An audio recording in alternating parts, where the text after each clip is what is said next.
Ang mga tiga-Kalubyan sa Leyte, kating-kati raw lumabas. Kasunod kasi ng pagsungit ng panahon, siya namang pagsulputan ng paborito nilang kabuti na kung tawagin, ligbos.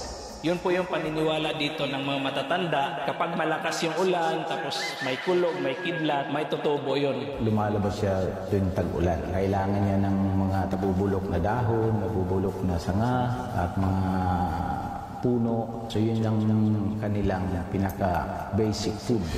Si Jomar, hindi na itago ang saya sa dami ng ligbos na kanilang pinag-agawan. Nagkagulo dito dahil ang daming ano. Grabe, gusto naman makikita ang ganito kadami.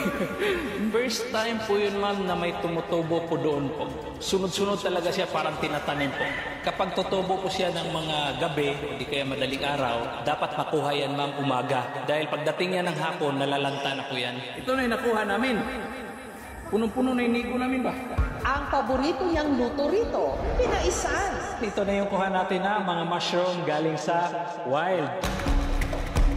Ang mga hinimay niyang ligbos, hinugasan muna. Sunod na inilagay sa dahon ng saging, binudbura ng mga pampalasa, at saka ibinalo para ihawin.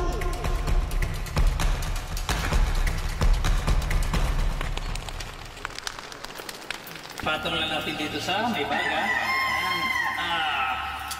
Tapos lagyan natin ng apoy sa taas din para maluto yung baba pati yung sa taas.